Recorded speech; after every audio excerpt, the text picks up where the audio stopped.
Alloh subhanahu va taoloning Asmaul Husno go'zal ismlaridan Ar-Razzaq, rizqlarni ulashuvchi ismiga kelgan edik. Odam bolasi borki, birodarlar, tirikchiligi bor. Rizqini g'amini qiladi. Mana shu rizqini topib yeyishlikda insonlar o'zlaricha turli bir hiylalarni, turli bir sxemalarni, turli bir yo'llarni izlaydi. Rizq o'zi nima? U rizqni beradigan Razzoq qanday zot? Nima qilsak mana shu rizqimiz keng bo'ladi, barakotli bo'ladi, mo'l bo'ladi. Nima qilsak buni aksi bo'ladi. Hozirgi odamlarni deyarli hammasini birinchi g'ami tashvishi rizq topishlik bo'lib qolgan desak adashgan bo'lmaymiz. Lekin rizq nima edi? Odam bolasi onasini qornida 121 kunga to'lgan kuni farishta kelib 4 ta narsasini yozib qo'yardi peshonasiga. Rizqini, ajalini, amalini, baxtli baxtsiz bo'lish. Mana ikkita narsa. Rizq bilan ajal. Bunga insonning hech qanaqa aloqasi yo'q. Bu ko'paymaydi ham, ozaymaydi ham. Faqat barakotli bo'ladi yoki bebaraka bo'ladi. Millionta odam sizni haqqingizga 1000 yil yashagin deb duo qildi. 1000 yil yashaysizmi? Yashamaysiz. Yashamaysiz. 2000 yil yashab turib yer ahli duo qildi. Yashamaysiz. Chunki sizga yozib qo'yilgan 70 yil, 80 yil bor, o'tmaydi. Faqat bu duolar shu rizqimizga barakot olib keladi yoki barakotni yo'q qiladi ayrim qilgan ishlarimiz. Keling, mana nima ish qilsak rizqimizga baraka keladi. Razzoq subhanahu va taolo bilan qanaqa muomala qilsak biz xohlagandek rizq bo'ladi bizda. Astagfiru billah. Va man yattaqillaha yaj'al lahu makhraja va yarzuquhu min haythu la yahtasib. Mana shu oyatning tafsirini diqqat bilan, shoshmasdan o'rganib chiqishimiz kerak. Masalan, nima deymiz? Mana rom yasashlikda texnologiyasi bor. Bunday qilsak bunday bo'ladi, bunday. Aniqda 45 gradus kelsang, lekin to'g'ri 90 bo'ladi, ikkita olib kelib qo'ysang. Aniq shablon formulasi bor. Shu shablon formulani bir ustadan ko'rib o'rgangan shagird darrov usta bo'ladi. Agar shu qoidalardan, shu instrumentlarni ishlatishdan, mana shu materialda tabiatidan bexabar odam qoqilaveradi, so'qilaveradi, ehtimol umrining oxirigacha topadi u formulani, yo topmaydi. Hozirgi kunda odamlarni rizq topishlikda qilayotgan harakatlarni ham shunga o'xshatsa bo'ladi. Birodarlar, dinimizda hamma narsa aniq chizib qo'yilgan. Xuddi karrani singari aniq ham yo'q. Rizq topishlik masalasi ham shuning ichida. Kelinglar, dinimizda nima deyilgan? Razzoq subhanahu va taolo beradimi bizni rizqimizni? Modomiki shunday ekan, kelinglar, qanday muomala qilish kerakligini o'rganib olaylik. Alloh taolo aytadi: kim Allohdan qo'rqsa, u zot uning uchun barcha g'am kulfatlardan chiqar yo'lni paydo qilur va uni o'zi o'ylamagan tomondan rizqlantirur. Demak, bugungi mavzuyimiz nima ekan? Razzoq subhanahu va taolo. Bugungi mavzuyimiz, birodarlar, rizq mavzusi ekan. Gohida bir bandani oldida hamma eshiklar berkilib qoladi. Tijorat eshigi ham, hunar eshigi ham, hamma eshik qulf. Bosh qotib qoladi. Qayoqqa qo'lini cho'zmasin, qo'li yetmaydi. Qayoqqa boshini urmasin, eshik ochilmaydi. Shunda nima qilish kerak? Haromga qo'l urish kerakmi? Mana palonchi deydi. Mana narsani savdosiga kirishuvdi, zo'r bo'lib ketdi deydi. Nima qilish kerak shunda? Shunda inson lekin o'zi kallasidan kelib chiqib turib, agar dinidan bexabar bo'lsa, o'zichasi yechim istab ko'radi. Kel, meni ham qilib ko'raychi? Bo'lmadi. Kel, meni qilib ko'raychi? Bu ham bo'lmadi. Aniq turuvdi yo'l. Nima qilish kerak shunda? Mana shunday holatda Allohdan taqvo qilish kerak, birodarlar. Allohning manhajini mahkam tutishlik kerak. Shundan keyin eshiklarning ochilishini kutib turing. Chunki Robbimiz aytayapti, kim Allohdan taqvo qilsa, har qanday mushkuladan chiqib ketadigan yo'lni ko'rsatadi va kutmagan joydan nimasini beradi? Rizqini. Demak, nima qilish kerak ekan? Taqvo qilish kerak ekan. Alloh taoloni bu mo'min bandalarga bergan va'dasini amalga oshmay qolishidan ko'ra dunyoni ustun bo'lib ketishi osonroq. Qaytaraman. Alloh taoloning mo'min bandalarga bergan va'dasini ro'yobga chiqmay qolishidan ko'ra bu osmon yerni ustun bo'lib ketishi yengilroq. Chunki kimning va'dasi bu? Innaka la tuxliful mi'ad. Albatta sen hech qachon va'dangga nima qilmaysan? xilof qilmaysan. Demak, bu oyat birinchi navbatda birodarlar yoshlarga qaratilgan. Bo'ydoqlar, maktabni bitirdingiz, bir o'qishni bitirdingiz, o'shaga etap bo'ladi. Kim shu etapda bo'lsa eshitib tursin. Ishingiz yurishmaydi. Shijoatingiz bor, g'ayratingiz bor, pul topishim kerak, ota-onamni, bola-chaqamni boqishim kerak degan g'amingiz bor. Zo'r o'g'il bolasiz, u yoqqa urasiz, bo'lmaydi. Bu yoqqa urasiz, bo'lmaydi. Hunar qilib ko'rasiz, boshqa qilib ko'rasiz, bo'lmaydi. Akalar shu etapdan o'tish kerak. Shu yerda o'tirgan yosh katta, ishini yo'lga qo'ygan, hayoti yo'lga tushib qolgan odamlarni qarasangiz, shular ham shu etapdan o'tgan. U kam u, tug'ilib otasining katta pulini ustida yashaganlar. Asosan odamlar shu yo'ldan bosib o'tadi. To'g'ri aytyapmanmi kattalar? O'sha etap bo'ladida hammada. Yosh yigit juft kerak, uylanishlik kerak, uy kerak, ish kerak. Hamma eshiklar yopilib ketdi, ochilmagandek bo'ladi. Shunda nima qilish kerak? Shunda birodar tushkunlikka tushma. Allohdan taqvo qil, sababini qil, Allohdan farajni yengillik kelishini kut. Sabr qil, aniq ishon, Robbingning va'dasi haq. Shoshilma. Shoshilma. O'sha hayotda o'rnini topib, ham yo'g'ini dunyo sohasida yo'lga qo'ygan akalarni qarasangiz, bir paytlar shular ham qiylangan. Bir paytlar ham shu sharoit og'ir bo'lgan. De eshitib tursangiz, tarixini aytib bersa, hammasida bor shu etap. Endi o'sha narsalar ketib, Alloh taolo hamma yo'g'ini zo'r qilib qo'ygandan keyin esdan chiqarib qo'ygani chataqda. Agar o'sha qiylangan kunlaringizda birodarlar esdan chiqarmasanglar, har uylarga kirganingizda yuragingizda tak-tagidan alhamdulillah degan narsa kelish kerak. Chunki yo'g'ida bo'ladi hech qaysisi. Bu kimning va'dasi birodarlar? Hamma qudrat, hamma xohish, hamma iroda o'zini qo'lida bo'lgan zot Alloh subhanahu va taoloning va'dasi. Ha, ehtimol sharoit og'irdir, yechim ko'rinmayotgandir, aqlingiz yetmayapti qayerdan yechim kelishligiga. Lekin bularda bari quruq gap. Alloh uchun qiyin narsani o'zi yo'q. Oramizda bu narsaga guvoh bo'lgan odamlar bor, birodarlar. So'raylar, shunaqa ukalar bo'lsa, so'raylar, qana bo'lgan, oson bo'lganmi yo birdaniga shunaqa bo'lib qolganmisiz? Kim Allohdan taqvo qilsa, mushkulalardan chiqib ketadigan Alloh taolo yo'lni ko'rsatadi va uni kutmagan joydan rizqini beradi. Endi mana taqvo qilish. Kim ayol tanlashda Allohdan taqvo qilgan bo'lsa, Alloh azza va jalla turmushida bu odamni baxtsiz qilmaydi. Kim farzandlarining tarbiyasida Allohdan taqvo qilgan bo'lsa, farzandlari bu otaga oq bo'lmaydi. Alloh yo'l ko'rsatadi.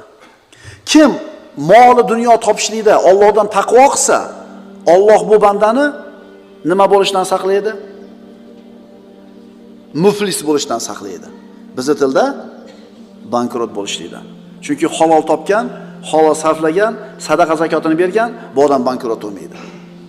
Demak, Alloh taolodan taqvo qilar ekanmiz, hamma narsani o'rgatadi. Fattaqulloha va yuallimukumulloh. Taqvo qilinglar deyapti Alloh taolo. Alloh o'zi o'rgatadi. Alloh o'zi o'rgatadi. Bu oyat haqida birodarlar soatlab gapirishimiz mumkin. Hamma ish Alloh taoloning qo'lida. Bandalar ko'p narsani o'rgangan hayoti davomida. Odam alayhisalomdan boshlab shu kungacha juda ko'p narsani o'rgangan. Lekin mana shu o'rgangan narsalarning ichidagi eng afzali tavhid. Alloh taoloni yakka ekanligini bilishlik. Eng zo'r o'rgangan narsamiz mana shu. Birodarlar, bilamizmi Robbimiz yagonaligini? Demak, Alloh taolo juda ham katta ne'matini beribdi bizga. Allohning amrida mustaqim bo'lgan banda, uni rizqi keng bo'ladi, mo'l bo'ladi. Bu qoida. Qiyomatgacha keladigan har bitta mo'min ustidagi haq va'dadir. Sharoit qanaqa bo'lmasin, zamon qanaqa bo'lmasin, har qanaqa to'siq bo'lmasin, Alloh taolaning aytgani bo'ladi, birodarlar. Chunki bu ilohiy va'da. Va kutmagan joydan nima qiladi? Rizqini beradi. Demak, Alloh subhanahu va taolo bilan qilinadigan muomala mana shu qoidaga asosan bo'lsa, ishlarimiz hammasi yaxshi bo'ladi. Hadis qudusiy Alloh taoloning aytgan so'zlari. Bu payg'ambarimiz sollallohu alayhi vasallamga ilhom suratida kelgan so'zlari. Agar Alloh taoloning so'zi Jabroil alayhissalom orqali jo'natgan bo'lsa, bu Qur'on oyati bo'ladi. Agar Alloh taolo o'zini mana shu so'zlarni payg'ambarimizni bir ilhom suratida yuborgan bo'lsa, Jabroil alayhissalomning vositasiz. Bu hadisi qudusiy deyiladi. Alloh taolo aytadi: "Bandam, sen men uchun men xohlagandek bo'lgin, men ham sen uchun sen xohlagandek bo'laman. Senga nima foydali ekanini menga gapirma. Sen ham xohlaysan, men ham xohlayman. Agar sen men xohlagan ishda menga taslim bo'lsang, sen istagan ishingda men senga kifoya qilaman. Men aytganda qabul deyapti. Qolgan ishini meni zimmamga yuklab qo'y deyapti. Tushunarlimi? Tavakkal qildik bo'lmadi-yu desa, sen Alloh xohlagandaqa bo'lmading shu ishda. Tavakkaldan avval sababini ham qilish kerak edi. Ana. Sababni qilib turib tavakkal qiladi, Alloh aytgandaqa bo'lding shunda. Endi shu Alloh nima qiladi shunda senga? Mushkulingni hal qilib berar edi. Davomini o'qiymiz. Agar men xohlagan ishda menga taslim bo'lmasang, sen xohlayotgan ishda seni mashaqqatga solib qo'yaman. So'ngra faqatgina men istagan narsa bo'ladi. Go'zalligini qarang, bu hadis qudusi edi. Sen men aytgan ishda men xohlagandaqa bo'l, sen xohlagan ishda men senga kifoya qilaman. Agar sen men xohlayotgan ishda men aytgandaqa bo'lmasang, sen xohlayotgan ishingda seni mashaqqatga tiqib qo'yaman. Keyin kim aytgani bo'ladi baribir? Men aytganim bo'ladi deyapti. Demak, Allohga itoat qilish, undan taqvo qilishga banda astoydil bel bog'lashligi kerak bo'ladi. Qo'lidan kelganicha sababini, mehnatini qilib qo'yadi, u yog'ini g'am qilmaydi. Alloh Razzoq, kutmagan joydan rizqini beraman deb va'da bergan. Buni isboti hayotda birodarlar to'liq yotibdi. Birodarlar, mana shu variant bir musulmonga ishlab, ikkinchisiga ishlamay qolmaydi. Mana shu variant bir musulmonga ishlab, ikkinchisiga ishlamay qolmaydi. Qarangda, bu yerda olimga ishlaydi, omaga ishlamaydi, arabga ishlaydi, ajamga ishlamaydi demayapti. Musulmonmi la ilaha illalloh Muhammad rasululloh degan hammasiga bir xil ishlaydi. Endi biri zo'r, biri xira bo'lyaptimi? Bilingki, bittasi Allohdan taqvo qilyapti. Endi agar taqvo qilmasam ish tekis ketayotgan bo'lsa, bundan ehtiyot bo'lish kerak. Bitta ishni qiladigan ikkita usta. Ikkovi bir xil ishlaydi, birini topganida baraka bor, ikkinchisida baraka yo'q. Demak, mana u Allohdan taqvo qilyapti. Endi umuman Allohdan taqvo qilmasam ish tekis ketyapti-yu desa, buni ati nima edi? Istidrojida. Falamma nasu ma zukiru bihi. Allohni eslatmasi kelganida, ularga eslatma qilingan narsani unutganlaridan keyin hamma eshiklarni ochib tashladik. Shunday ko'tarib turib chopdi yerga deydi. Qaranglar-da, 1 yil shunaqa gurkirab ketgan o'sha odam. 1 yilda moncha imorat solgan. Moncha mashina olgan. Vo dedik, qaraysiz 2 yildan keyin yo'q-da. Ikkita misol. Taqvo qilish, Allohni o'ziga suyanish, sababini qilish insonga nimalarni olib keladi? Kitni qornidagi Yunus alayhissalom. Yunus alayhissalomni Alloh azza va jalla buyurdi, kit yutib yubordi. Dengizga tashashdi qavm, kemadagilar. Shunda kit yutib olib tushib ketdi. 150 tonnalik kit. 50 tonna yog', 50 tonna go'sht, 50 tonna suyak. Bu kit shunaqa kattaki, odam bolasi tikka tursa og'ziga kirib, bemalol tikka turadi. Yutdi, suv tagiga kirib ketdi. Bu kit bir ovqat yeganda 4 tonna ovqat yer ekan, birodarlar. Uni rizqini yetkazar ekan Allohning qudratiga qoyil qolaylik. Unaqa kitdan nechta? Ha? Unaqa kitdan nechta? Siz bilan bizga o'sha odamlar nechta? Shular rizqini yetkazgan Alloh mo'min bandasi yalvorib duo qilsa, Alloh taolo payg'ambarimiz aytganlar, albatta Alloh taolo hayoli zot. Bandasi qo'lini ko'tarib yalvorsa, quruq qaytargani hayo qiladi deydi. Faqat bu banda qo'lini ko'tarayotganda taqvo qilib qo'ygan bo'lsin. Alloh aytgandek yashab qo'ygan bo'lsin. Astagfirullah. Fanada fi zulumati an la ilaha illa anta subhanaka inni kuntu minadh zolimin. Fastajabna lahu wa najjaynahu minal gham. Qorong'u zulmatlarda turib, hech iloh yo'q, magar o'zing bordirsan, ey pok Parvardigor. Dar haqiqat men o'z jonimga jabr qilguvchilardan bo'lib qoldim degan paytini eslang. Bas biz uning duosini mustajob qildik va uni g'am-g'usadan qutqardik. Bu qissa birodarlar hayotdagi qonun. Mana shu Qur'ondagi qissani Alloh taolo hayotda ishlaydigan qonunga aylantirdi. Bu qonun qaysi zamon bo'lmasin, qaysi yer bo'lmasin, qaysi sharoit bo'lmasin, albatta ishlaydi. O'zi kitni qorniga kirib ketishiga sabab nima edi? O'zini qilgan xatosi. Qavmini Yunus alayhissalom Allohning iznisiz tashab chiqib ketgan edi. O'zini qilgan xatosi tufayli shu mushkulaga kirdi. Endi mushkuladan chiqib ketishlik nima bilan bo'ldi? Allohning o'ziga duo qilishlik bilan. Yunus alayhissalomning qissasi hayotda ishlaydigan qonun birodarlar. Va kadalika nunjil mu'minin. Bas mu'minlarga mana shunday najot beramiz. Mana shu yerda do'ppini yerga qo'yib turib o'ylanib ko'ringlar-da birodarlar.